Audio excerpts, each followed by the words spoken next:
नमस्कार मित्रांनो, welcome to DMER Maharashtra academy YouTube channel. आजच्या या व्हिडिओमध्ये आपण पाहणार आहोत pharmacist, social service superintendent medical आणि लॅबोरेटरी टेक्निशियन या पदांसाठी आफ्टर डॉक्युमेंट व्हेरिफिकेशन आलेली revised list of eligible and not eligible candidates update dated 13/5/2026.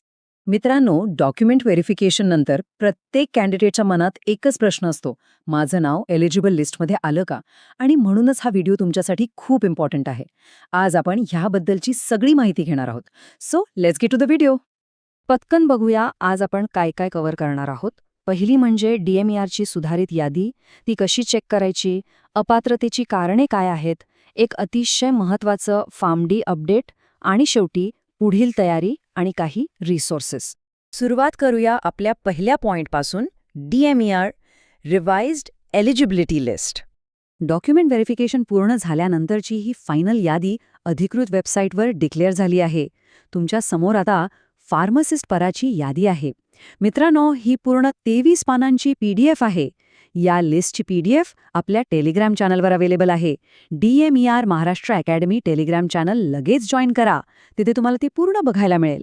फक्त फार्मासिस्टच नाही तर सोशल सर्व्हिस सुपरिंटेंडंट मेडिकल पदाची यादीसुद्धा जाहीर झाली आहे. ज्यांनी या पदासाठी अप्लाय केलं होतं त्यांनी अजिबात टेन्शन घेऊ नका. तुमचा रिझल्टसुद्धा या मोठ्या PDF मध्ये ॲड केलेला आहे. त्याचबरोबर लॅबोरेटरी टेक्निशियन या पदाचा रिझल्टही तुम्हाला तिथेच मिळेल. आता एक महत्त्वाची गोष्ट लक्षात घ्या, पद कोणतंही असू दे, तुमचं नाव आणि स्टेटस चेक करण्याची पद्धत सर्वांसाठी अगदी सेम आहे. चला तर मग आता वळूया दुसऱ्या महत्त्वाच्या भागाकडे. ही यादी नक्की कशी तपासायची? जेव्हा तुम्ही ती PDF ओपन कराल तेव्हा काही स्पेसिफिक कॉलम्सकडे तुम्हाला लक्ष द्यायचंय. सर्वात आधी तुमचा सिरियल नंबर आणि मेरिट नंबर तपासा. त्यानंतर तुमचं स्पेलिंग म्हणजे तुमचं नाव, कॅटेगरी आणि जर काही स्पेशल टाईप्स असतील जसे की दिव्यांग, अनाथ किंवा स्पोर्ट्स पर्सन, ते बरोबर आहे ना हे कन्फर्म करा. पुढे तुम्हाला तुमचे मार्क्स दिसतील. एका उदाहरणासाठी सांगतो, टॉपरला तब्बल 188 मार्क्स मिळाले आहेत. आणि शेवटी सर्वात महत्त्वाचे 2 कॉलम्स बघायचेत, स्टेटस आणि रिमार्क्स. आता स्टेटस कॉलममध्ये तुम्हाला 2च गोष्टी दिसतील. एक तर एलिजिबल म्हणजे तुम्ही पात्र आहात किंवा नॉट एलिजिबल म्हणजे अपात्र.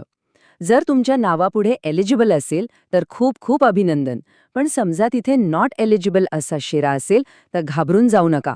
त्याच्या पुढच्या रिमार्क्स कॉलममध्ये तुम्हाला अपात्र का केलंय याचं नेमकं कारण स्पष्ट दिलेलं असतं. आता आपण तिसरा मुद्दा बघूया, जो बऱ्याच विद्यार्थ्यांसाठी कन्फ्युजिंग असतो, अपात्रतेची कारणं आणि हे रिमार्क्स नक्की काय असतात. जर तुम्ही ही यादी बारकाईने पाहिली तर उदाहरणादाखल एका विद्यार्थ्याला नॉट एलिजिबल करून तिथे एक शेरा दिलाय, सेवा प्रवेश नियमानुसार शैक्षणिक अर्हता धारण करीत नाहीत. याचा सरळ अर्थ असा की तुमच्या शैक्षणिक कागदपत्रांमध्ये किंवा डिग्रीमध्ये काहीतरी तांत्रिक अडचण आहे किंवा डॉक्युमेंट्समध्ये काहीतरी गडबड आहे ज्यामुळे तुम्हाला सध्या बाहेर ठेवलंय. पण इथेच आपला चौथा आणि सर्वात मोठा पॉइंट येतो, फॉर्म डी कॅन्डिडेटसाठी आलेली एक अतिशय महत्त्वाची अपडेट. ज्या उमेदवारांचं फॉर्म डी झालं होतं आणि ज्यांना सुरुवातीला अपात्र ठरवलं गेलं होतं त्यांनी शांत न बसता थेट कोर्टात धाव घेतली. आणि मित्रांनो, अतिशय आनंदाची बातमी म्हणजे कोर्टाने विद्यार्थ्यांच्या बाजूने निकाल दिला आहे. 2022च्या निर्णयानुसार फॉर्म डी ही पदवी फार्मसी ऑफिसरच्या एक्झामसाठी आता पूर्णपणे पात्र ठरवण्यात आली आहे. सो हा एक खूप मोठा दिलासा आहे. सर, ते शेवटी मी तुम्हाला इतकंच सांगेन की तुमची मेहनत वाया जाणार नाही मित्रांनो. एक छोटीशी अपडेटसुद्धा तुमच्या सिलेक्शनसाठी खूप महत्त्वाची असते. त्यामुळे अजिबात खचून जाऊ नका. कन्सिस्टन्सी आणि पेशन्स ठेवा. सरकारी नोकरी नक्की मिळेल. आता जेव्हा एलिजिबल लिस्ट बाहेर आल्या आहेत तेव्हा तुम्ही तुमच्या पुढच्या प्रवासासाठी पूर्णपणे तयार आहात का हा प्रश्न स्वतःला नक्की विचारा. जर तुम्हाला DMER बद्दल अजून लेटेस्ट अपडेट्स आणि डिटेल्ड इन्फॉर्मेशन पाहायची असेल तर स्क्रीनवर दिसणारा पुढचा व्हिडिओ नक्की बघा. आणि हो मित्रांनो, DMER महाराष्ट्र अकॅडमीला सबस्क्राईब करायला विसरू नका. धन्यवाद.